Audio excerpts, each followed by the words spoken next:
सामने देख रहे हैं वाराणसी का प्रसिद्ध घाट 80 घाट। कहते हैं जो यहाँ मरता है या जिसका अंतिम संस्कार यहाँ होता है वो सीधा स्वर्ग जाता है। संवत 1680 80 घाट गंगा के तीर, ये धू धू करती अग्नि एक शरीर को भस्म करने में लगी है। किसका शरीर है जानते हैं आप? नहीं ना, मुझे क्या, ये मेरा शरीर ना, मैं भूत नहीं हूं। तो मैं कौन हूं? लोग मुझे तुलसीदास के नाम से जानते हैं। कुछ लोग गोसाई जी कहते थे और कुछ गोस्वामी भी बोलते थे, परंतु बचपन के नाम की मधुर स्मृतियां अभी तक हृदय में समाई हैं। मेरा नाम था रामबोला। मेरे जन्म की कहानी बहुत विचित्र है। कहते हैं मैं 12 महीने तक माँ के गर्भ में, और ये भी कहते हैं कि मैंने जन्मते से ही राम शब्द बोला। मुझे भी आश्चर्य होता है, बच्चा तो बस रोता है, उसमें अनेक ध्वनियां शामिल होती हैं, परंतु जिसने उस ध्वनि में भी राम नाम सुना होगा वो कोई राम का भक्त ही होगा। जो भी हो, मेरा नाम रामबोला पड़ गया। कासगंज के उस छोटे से शूकर क्षेत्र में, अब जिसे सोरो कहते हैं, मेरा बचपन वहीं बीता।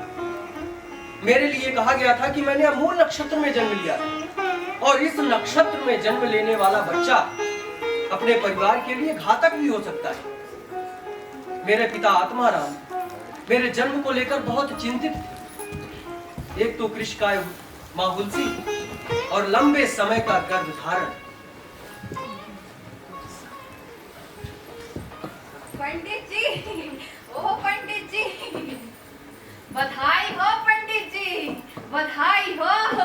अरे बरसों बाद लड़का हुआ है पंडित जी।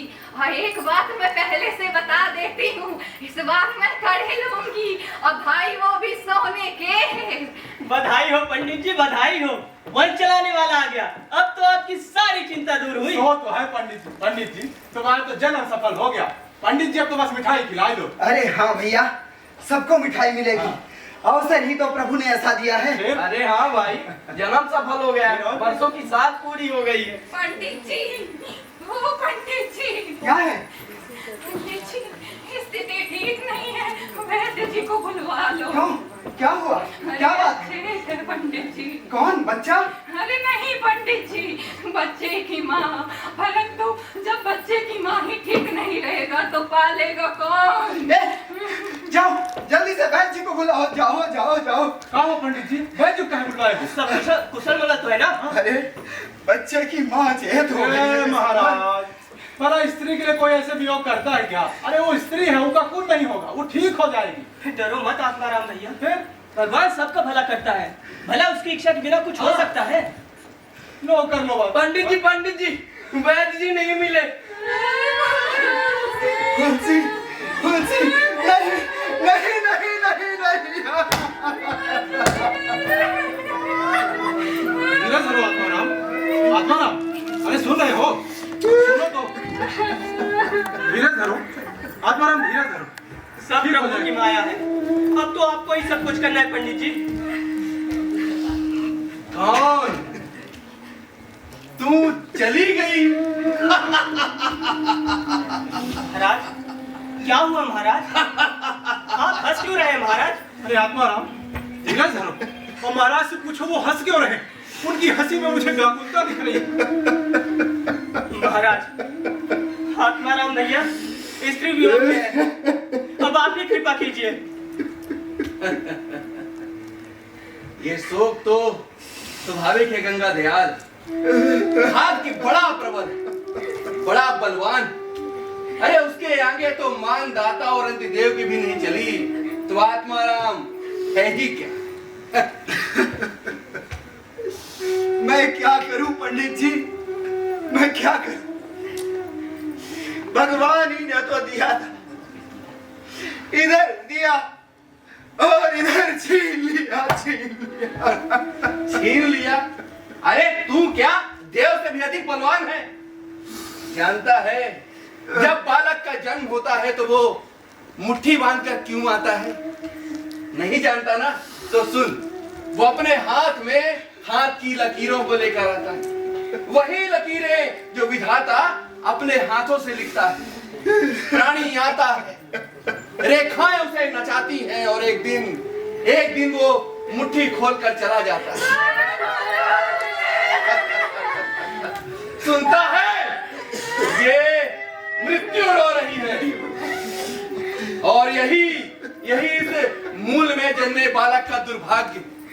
अरे ये बालक नहीं जन्मा है, ये तो कुल को नष्ट कर देने वाला कुठार पैदा हुआ है। नहीं, अरे सुनते हो महाराज क्या कह रहे हैं?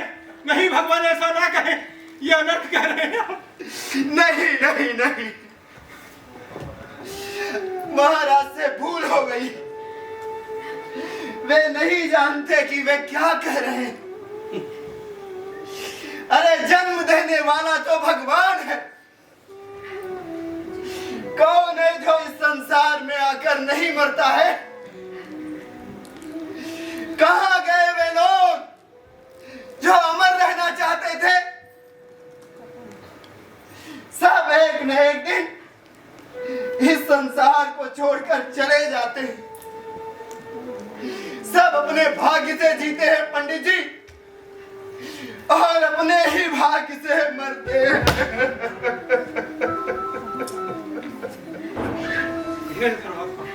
ये सब झूठ है।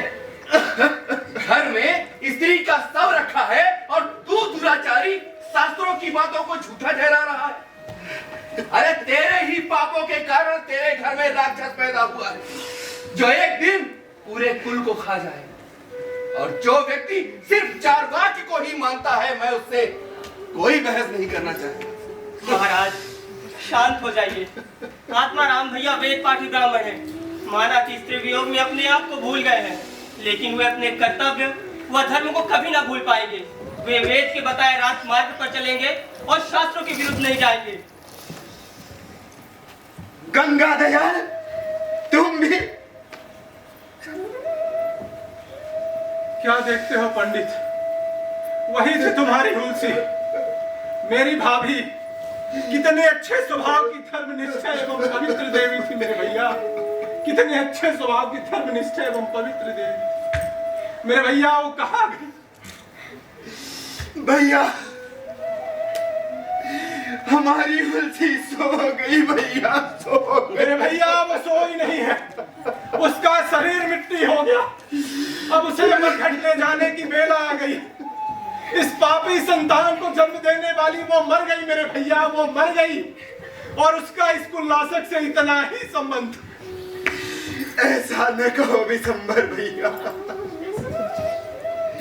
वो बालक भी तो भगवान का ही भेजा हुआ है। तुम अंधे हो गए हो पंडित, तुम अपने कर्तव्य भूल गए हो। तुम शास्त्रों से तर्क कर पितरों को घोर कष्ट और पाप दे रहे हो। लज्जा नहीं आती? एक बालक के पीछे सारा कुल नष्ट कर देना चाहते हो।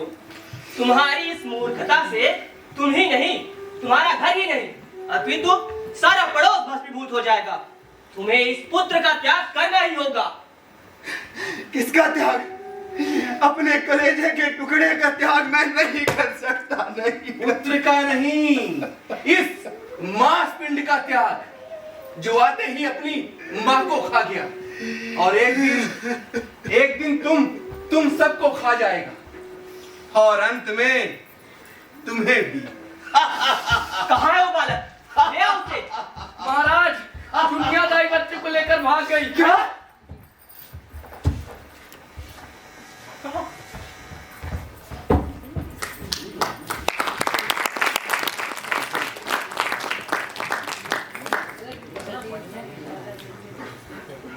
अब हमारा परिवार ठहरा सरयू पारी ब्राह्मण। सरयू पारी ब्राह्मण का मतलब समझे आप? जो ब्राह्मण सरयू नदी के तट में रहते हैं, उन्हें कहते हैं सरयू पारी ब्राह्मण। हमारे परिवार में रूढ़ियों, मुहूर्त, विश्वास, अंधविश्वास, इन बातों को लेकर लंबी चर्चा हुई, लंबी बहस हुई। ऐसे में यदि हम कुछ कहते तो परिवार के बड़े जनों का सबसे सरल उत्तर होता कि ये शास्त्रों में लिखा है, इसलिए यही करना। बस उस दिन चुनिया माई हमें लेकर अपनी सास पार्वती माई के पास चले। पार्वती माई ने हमें कुछ साल पाला पोसा, परंतु जिसके भाग्य में विपदा ही लिखी हो उसे कौन टाल सकता है। हम फिर अनाथ हो गए। पार्वती माई हमें छोड़कर चली गई। ये भी कहते हैं कि जिसका कोई नहीं उसका रखवाला राम।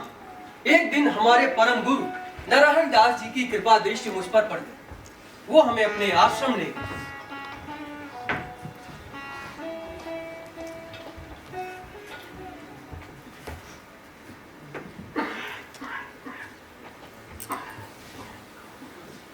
राम बोला, ओ राम बोला।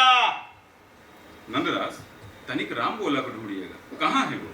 गुरु महाराज वो कहाँ होंगे? रामलला की मंदिर की सफाई में लगे होंगे। सुबह होता नहीं है कि वहीं रम जाते हैं। ये तो अच्छी बात है, बचपन से ही प्रभु चरणों की सेवा में लगना तो अच्छा ही होता है ना। आपने सच कहा महाराज, प्रभु की सेवा से बड़ा पुण्य का काम और क्या हो सकता है। परंतु छोटा सा तो है, रामलला की मूर्ति तक हाथ भी नहीं पहुंचते, फिर भी लगा रहता है। यदि बचपन से ही उसके मन में राम धुन लग गई तो देखना नंददास, एक दिन राम नाम से ही दुनिया तारेगा। वह तो अभी से लगने लगा है। कोई भी काम हो राम नाम का आदेश दे दो, झट से कर देता है। बस तो उसे फिर राम लला की सेवा में ही लगा रहने दो। परंतु भक्तु बहुत गुस्से में है। क्यों?